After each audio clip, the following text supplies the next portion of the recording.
What's good, people? We back with another video today, and in this one we're going to be talking about the AFC North and the biggest storylines regarding every team in the AFC North.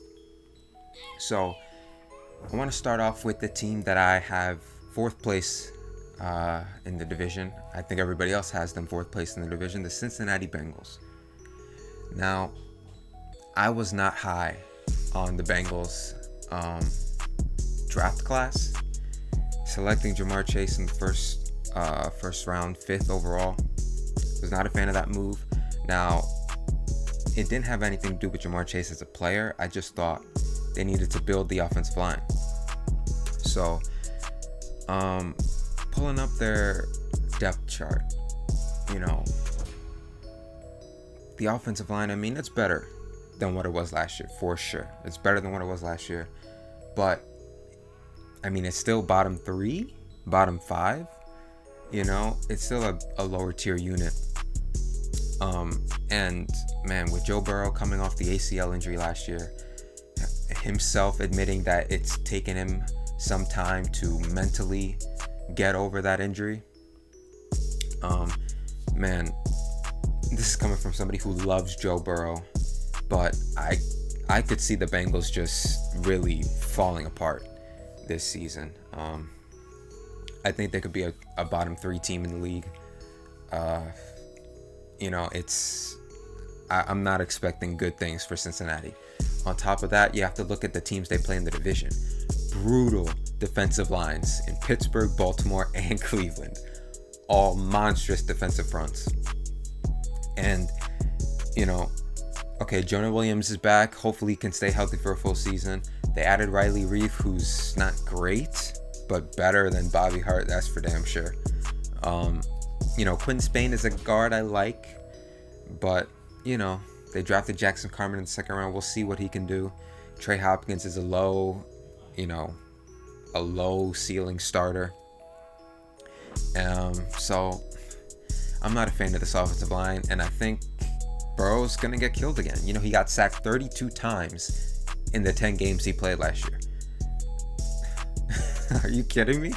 In a full season, that number's close to 60. So, man, I'm not high on this Bengals offense. I'm not. They have great receivers for sure. They have a great young quarterback, but none of that's gonna matter if the quarterback can't stand upright. Although I will say I'm cautiously optimistic with this defensive line. Adding in guys like Cam Sample in the draft, DJ Reader. They just traded for BJ Hill from the Giants. They brought in Larry Ogunjobi and Sheldon Rankins as well. Or not Sheldon Rankins, Trey Hendrickson from the Saints. So I think their D-line could be interesting. And you also have to shout out Jesse Bates, one of the best safeties in the league. So the defense could be a lot. Well, I don't want to say a lot. It could be better than what people expect, but offensively speaking, man, I think it's going to be a struggle. I think they're going to be a bottom 3 to bottom 5 team in the league this year. Sorry, Bengals fans, but I don't think it's looking good for you guys. Biggest storylines, though, the offensive line.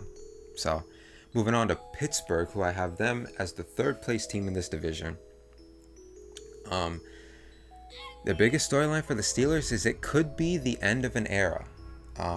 Big Ben, odds are this is his final season. Mike Tomlin, one of the best coaches in the league, but if the Steelers don't get it together, granted they are coming off an 11-win season, but they were 11-0, and then they lost every other game after that. So, they fell apart last year. If they kind of fall off this year and, maybe it's like a 7-win season, credit to Mike Tomlin, though. He's never had a below 500 season.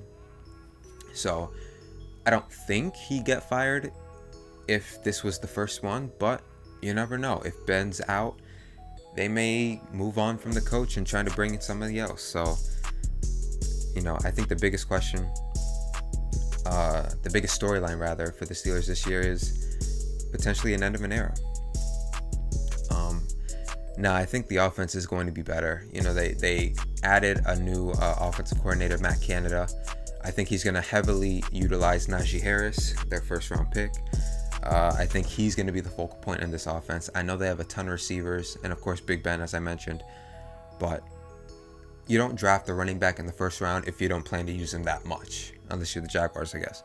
But Najee Harris is a beast. He's like Zeke. He's like Saquon. He's one of those guys in the first round that you know is going to pop off. You just know it. So I'm looking forward to seeing Najee this year. And we all know Pittsburgh, they always have a good defense. This defense, sure, they did lose Bud Dupree. They lost some secondary help, but this is still one of the best front sevens in the league. They're getting Devin Bush back from his ACL injury. They just traded for Joe Schobert. I really like that move. They have guys like Robert Spillane.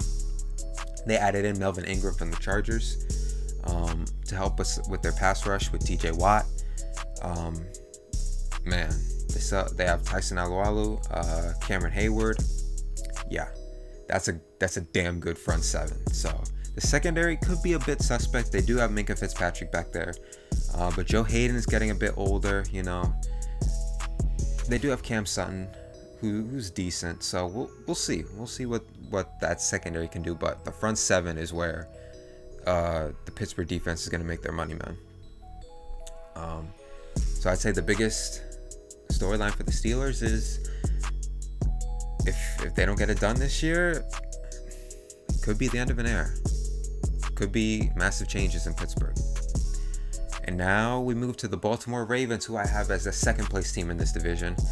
And their storyline is, can they finally get over the hump? Can they finally make some noise in the playoffs when it matters most? They're a great regular season team. We know everything about Lamar Jackson. He's a beast, a phenomenal athlete at the quarterback position.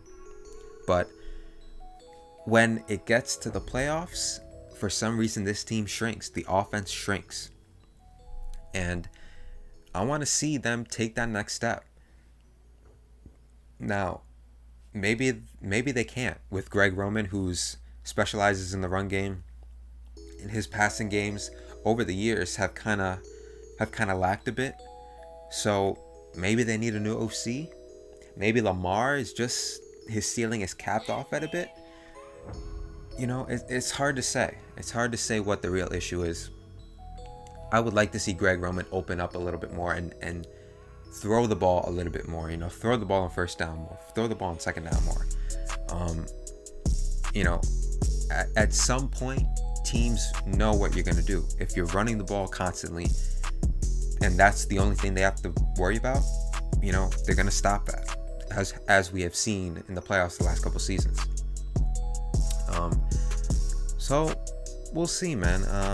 Offensively, you know, it hurts. They lost J.K. Dobbins for the season. Their first round pick, whose name is escaping me, Rashad Bateman.